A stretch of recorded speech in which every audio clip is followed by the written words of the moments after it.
Good afternoon. I thank you all for your patience. The Committee on Finance is called to order. We have a quorum. To my left, Councilman Greenlee. To his left, Councilman Bobby Heenan, Vice Chair. To my right, Councilwoman Parker. To her right, Councilman Dom. And of course, I am here as well. And also, to my extreme left, Councilwoman Blondell Reynolds Brown. So a quorum being present, we are happy to begin, and we will ask the clerk to read the title of the bill. Let me note that bill number, the first, bill number 190750 is being held. All right, so we will ask the clerk then to read the title of bill number 190848. 190848, an ordinance amending Chapter 19-3200 of the Philadelphia Code entitled Keystone Opportunity Zone, Economic Development District, and Strategic Development Area to provide additional extensions of certain benefits under certain terms and conditions. Thank you very much. We will ask Dwayne Baum, Senior Deputy Director of Commerce, to come forward and part of PIDC. Thank you. Thank you. Please introduce yourself for the record and begin. Thank you. Good afternoon, Councilwoman Blackwell and members of the Committee on Finance. My name is Dwayne Baum. I'm the Senior Deputy Director for Business Development with the Department of Commerce. I'm here this afternoon, to offer testimony in support of Bill 190848, which would authorize the City of Philadelphia to apply to the Commonwealth of Pennsylvania for Keystone Opportunity Zone benefit extensions for several key parcels. The Keystone Opportunity Zone, or KOZ program, is an economic development program created by the Commonwealth to stimulate investment and employment growth on vacant or underutilized properties. Businesses located on these specifically designated geographically defined KOZ zones are authorized to apply for state and local tax credits, exemptions, and tax abatements for a term of up to 10 years. The KOZ program allows the city to spur economic development and attract businesses that may not otherwise choose to develop or locate in Philadelphia. The KOZ program has been a critical tool to the city's economic development toolkit, helping to offset the high cost of development in Philadelphia and attracting hundreds of millions of dollars in private investment and generating more than 10,000 local jobs in our city. In fact, much of the development in Philadelphia has seen in the past 20 years, from the Navy Yard to West Philadelphia to the greater Northeast, was incentivized in part by the KOZ program. The legislation before you today, co-sponsored by Council members Blackwell and Squilla, will allow the city to apply to the Commonwealth for 10 years of KOZ benefits for several key development sites upon occupancy by a business. These parcels were previously authorized by City Council and approved by the state for KOZ designation, but due to the way this program is structured, the 10-year clock is already running, even though the developers have not been able to secure commitments from anchor tenants needed to allow construction to proceed. The parcels included in this bill initiated by the 10-year period, January 1st, 2019. Key leases must be negotiated before a project can be designated and constructed, a process that can take several years. As a result, tenants could end up with KOZ benefits closer to 5 years without any extension in place.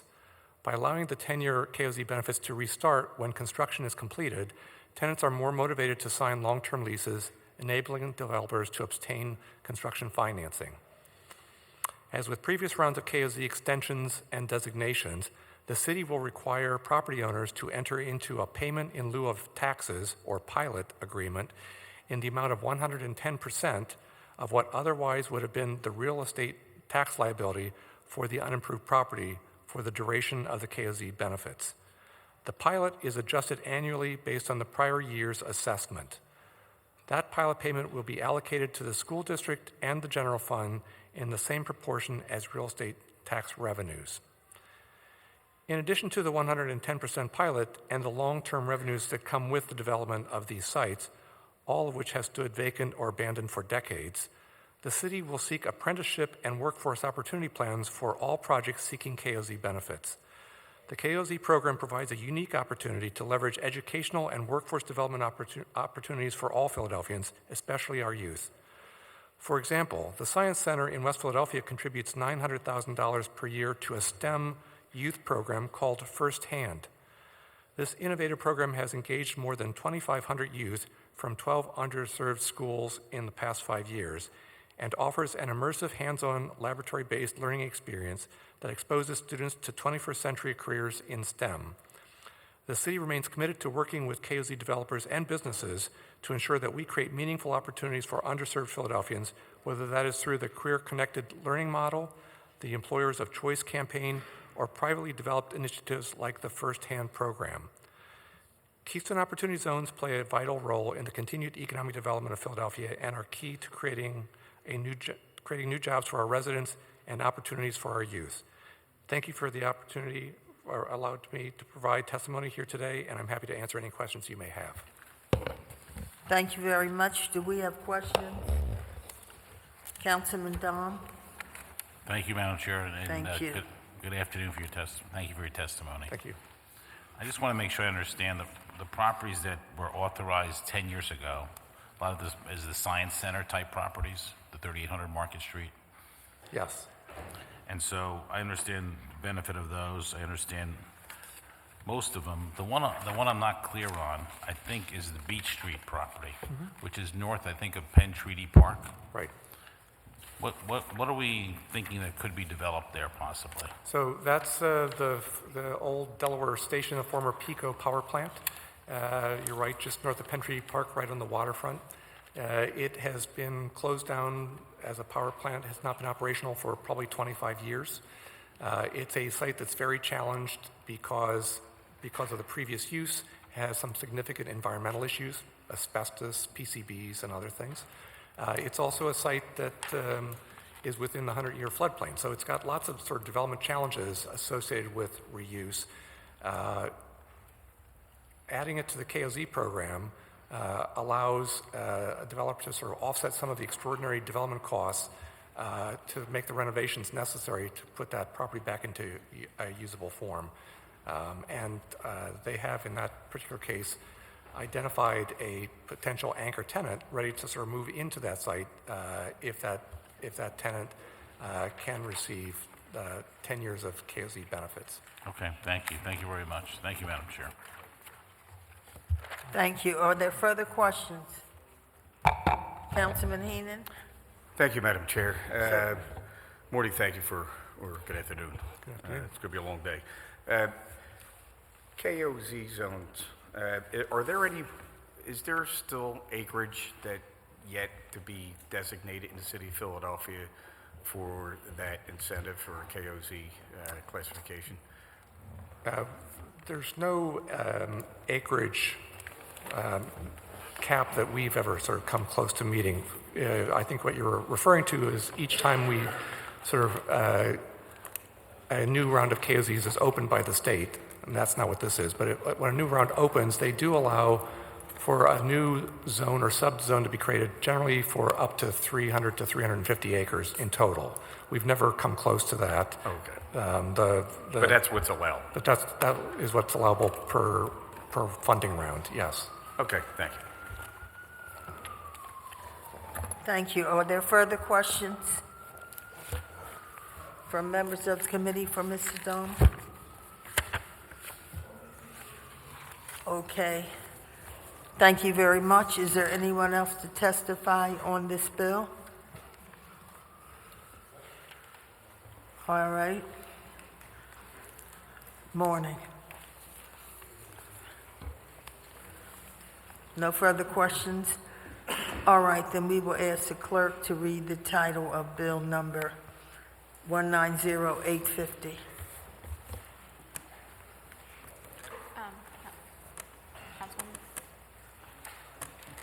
Councilwoman. Councilwoman. All right, and bill number 190-850 and 190-935. Thank you. 190850, an ordinance authorizing the office of the city treasurer on behalf of the city to enter into one or more agreements with FIS AvantGard LLC for the installation and maintenance of an information management system for use by the treasurer's office, all under certain terms and conditions. And 190935, an ordinance authorizing the issuance from time to time of one or more series of general obligation bonds to provide funds to refund certain outstanding general obligation bonds to the City of Philadelphia, authorizing the mayor, city controller, and city solicitor, or a majority of them, to sell bonds at public or private negotiated sale, setting forth the purposes for which the proceeds of the bonds will be expended, providing for the maturities and for other terms and conditions for the form of bonds, providing that bonds be redeemable prior to maturity, providing sinking funds for the bonds and for appropriations to the sinking fund commission for the payment thereof, authorizing agreements to provide credit, enhancement, or payment or liquidity sources for the bonds and certain other actions.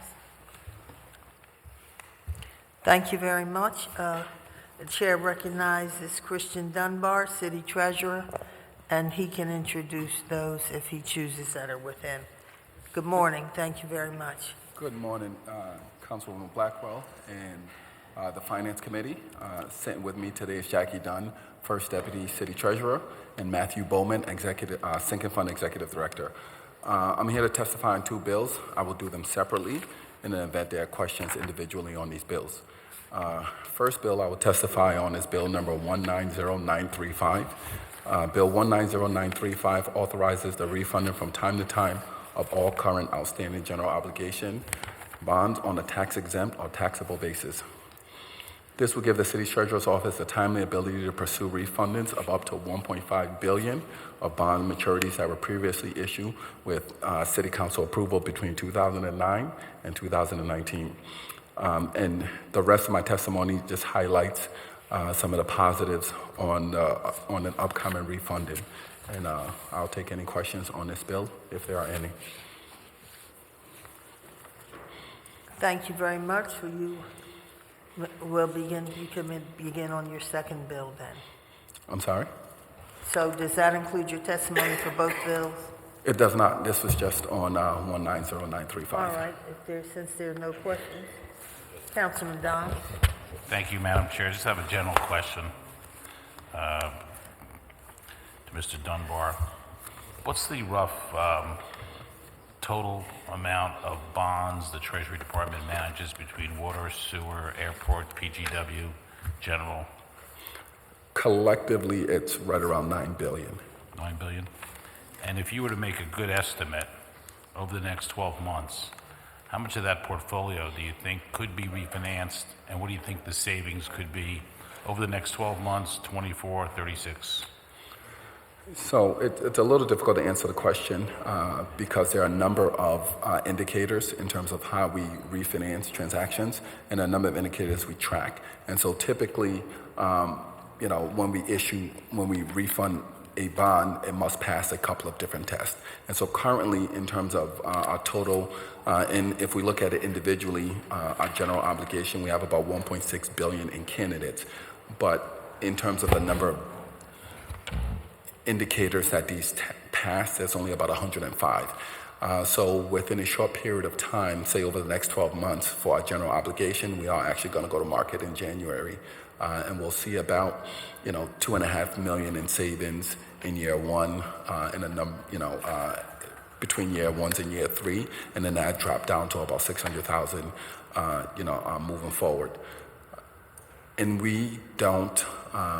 Our next call date is until 2024, so we're likely not going to issue bonds until we get closer to that call date, because it would be otherwise inefficient to issue bonds. So I could give you a number in terms of the available refunding opportunities out there, but that doesn't mean we would actually pull the trigger on the refunding opportunities because for a number of different reasons, it might be in the city's best interest to wait because we'll save more money over the life of the loan than to refund those bonds in the short term.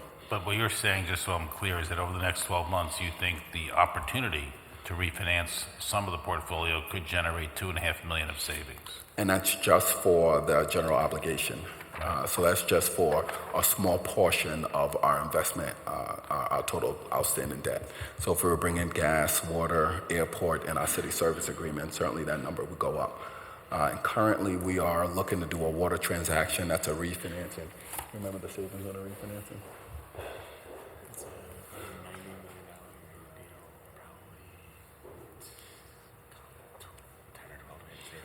So the net present value savings on the water deal is somewhere around $10 million. Our PGW deal, which is about $60 or $70 million in par, we could save about an additional $10 million, but that's over the life of the loan.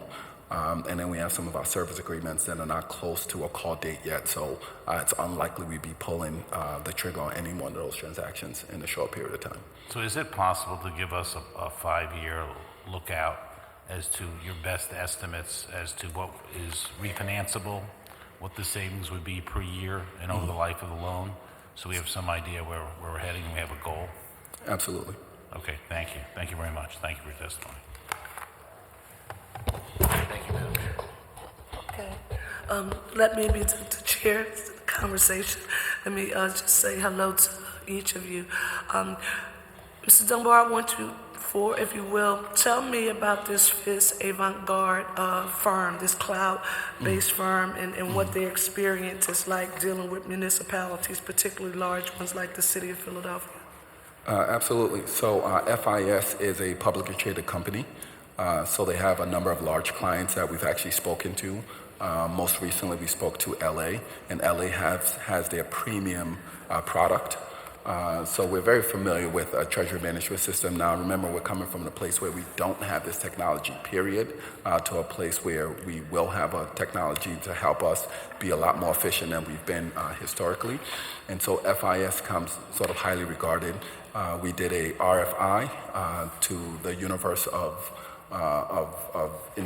companies that provide this technology, and then from that RFI we did a more specific RFP to what we needed, and so we went through a pretty extensive process to select FIS out of a number of providers who responded to our RFI and our RFP.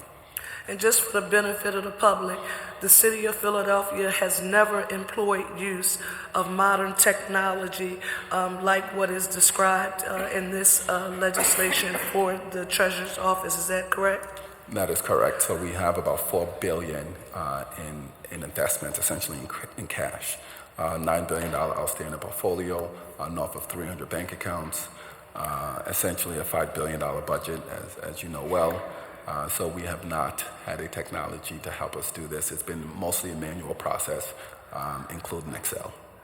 Well, listen, I want to commend the sponsor of this legislation, Councilwoman Janie Blackwell, along with your office and the administration, for moving the city of Philadelphia into the 21st century relative to finding technical tools that will help us effectively and efficiently manage the city's investments and our dollars. And just also want to commend your leadership and your team for ensuring with this FIS AvantGard. And I'm happy to hear that they've worked in cities much larger than the city of Philadelphia, and that they will be efficient and effective. So I commend you all for your work. Thank you.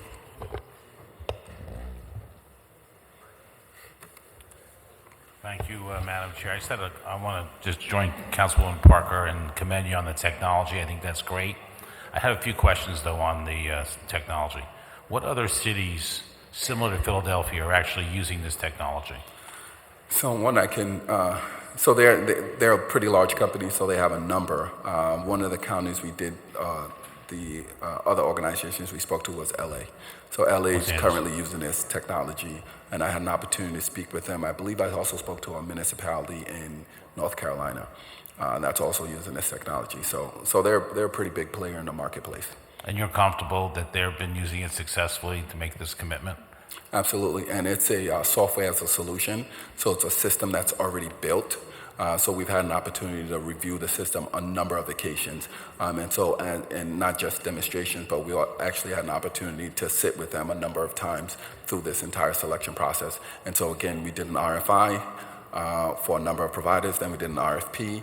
And so through that process, they emerged, from a price and a value perspective to be the top contender. So two other questions. The cost of the system, I'm reading in the bill, it says the initial cost is $280,000, I guess, to set it up. It is. Then it says the cost annually is from $110,000 to $200,000.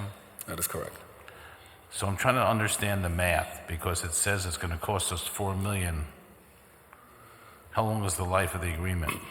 So we're asking for a 10-year agreement. It's unlikely that it will come anywhere near that. We wanted a high number, and that's just really, to be quite honest, an arbitrary number.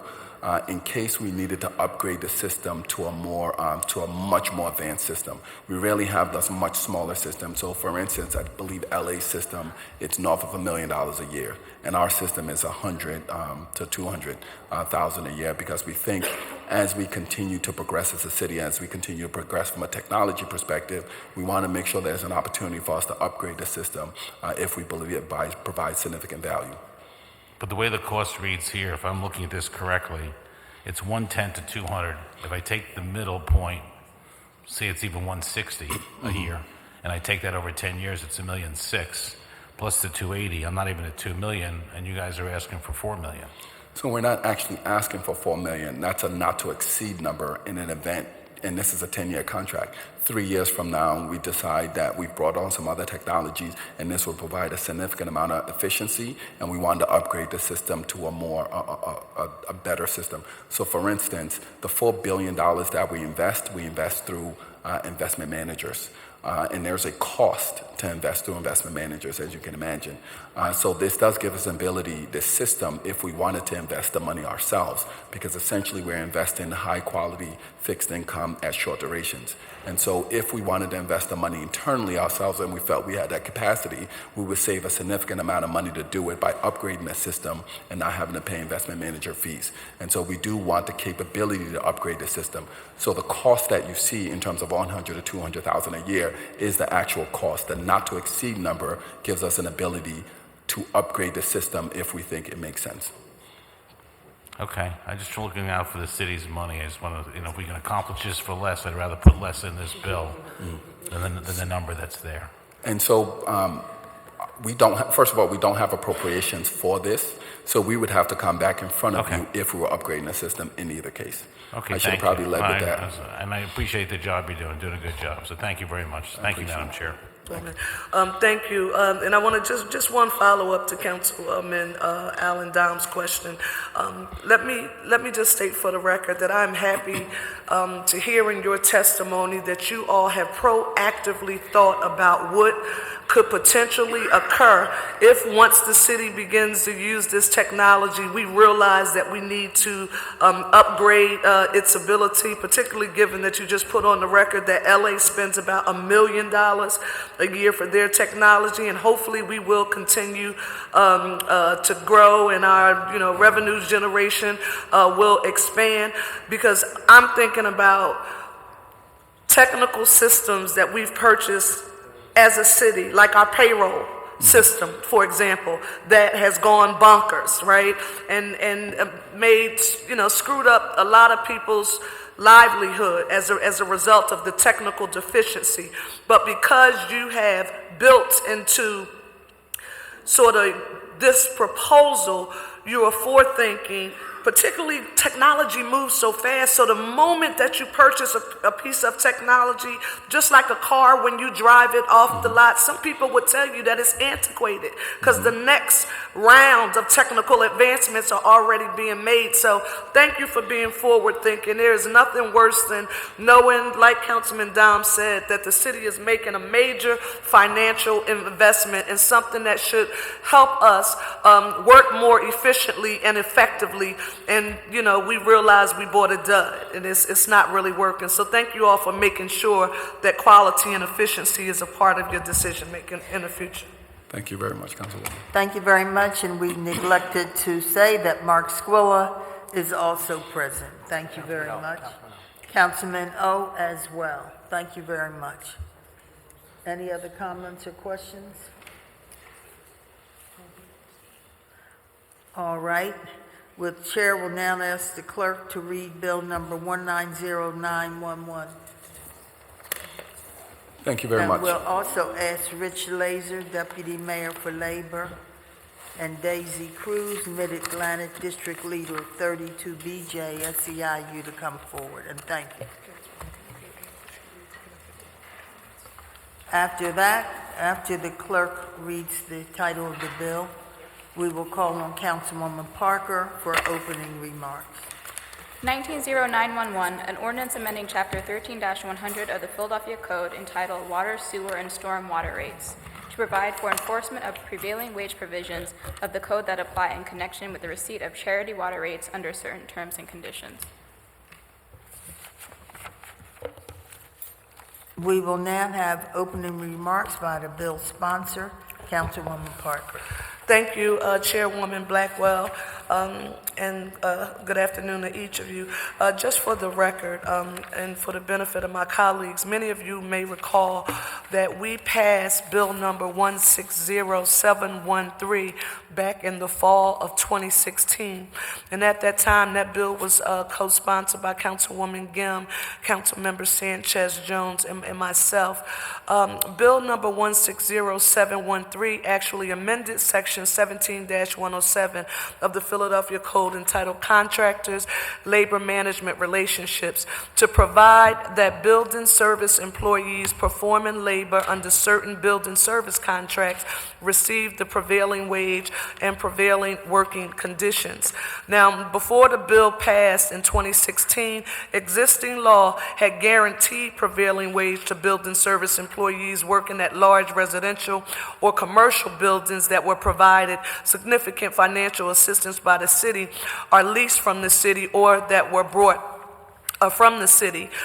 Bill number 160713 actually expanded the types of buildings that were covered by prevailing wage to prevailing wage employees working in city subsidized buildings such as universities, hospitals, stadiums, ports, airports, and convention centers.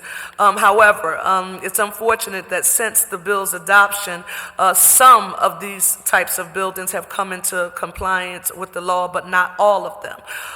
Many of these types of buildings, some of our city's largest institutions, and I am proud of our EDS and MEDS Advantage, have yet to come into compliance with this prevailing wage legislation. And so in essence, what does this really mean?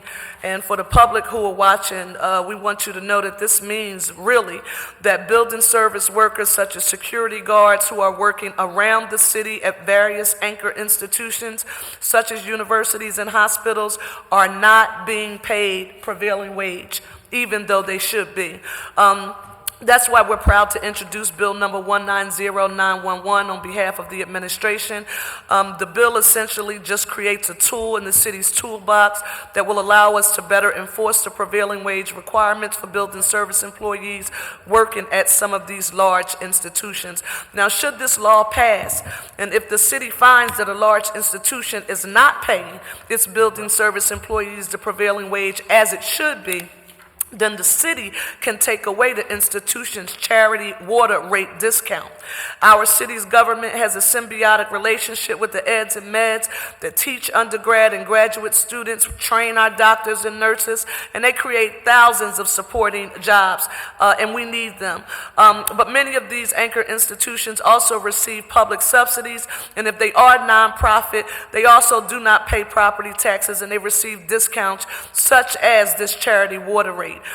In return, we hope that these institutions will be good public stewards, and that includes complying with the applicable laws on the books. And I just want to say for the record, particularly for the administration, my hope is that the city will not even have to use this enforcement mechanism that's being created by Bill number 190911, and instead our city's vital anchor institutions that receive a public subsidy will begin paying their building service workers the prevailing wage right away. Thank you, Madam Chair and colleagues, for your patience. Thank you. All righty, we will now call on Richard Lazier. Thank you. Good morning, Chair Blackwell and members of the committee. My name is Richard Laser, and I'm Deputy Mayor for Labor. I appear before you to testify on Bill number 190911. This bill is requested by the administration to allow for more effective enforcement of the prevailing wage requirements for building service employees. The city code requires that large institutions which receive financial aid from the taxpayers pay their building service employees a prevailing wage.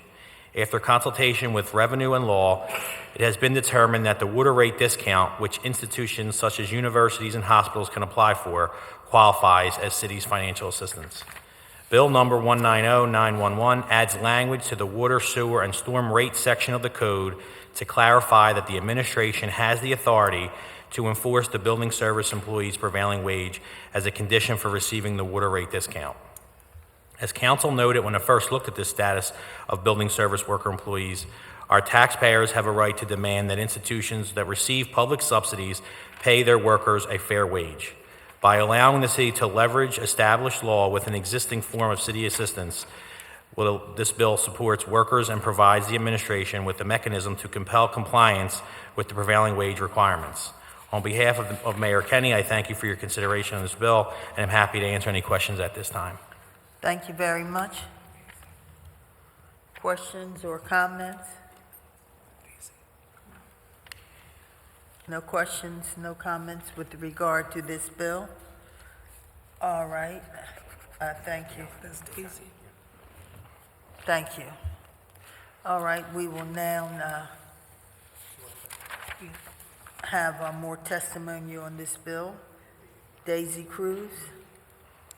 Good afternoon, Chairman, Good Chairwoman afternoon. Blackwell, members of the committee, and everyone in this assembly. I'm Daisy Cruz, the Mid-Atlantic District Leader of SCIU 32BJ. I represent hardworking men and women who are airport baggage handlers and cleaners, commercial office cleaners, building engineers, blue-collar school employees, and security officers. We are building service workers.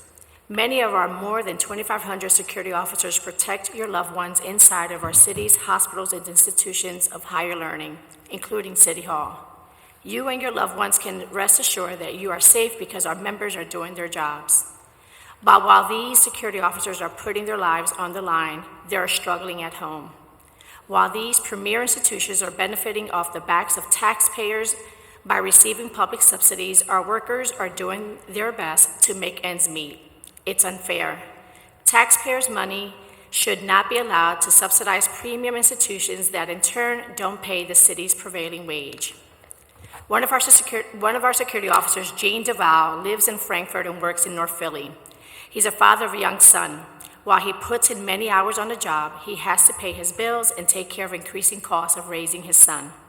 The average officer earns between $11.85 and $13 an hour. The implementation of prevailing wage would allow security officers and other building service workers inside these institutions to earn $15 an hour.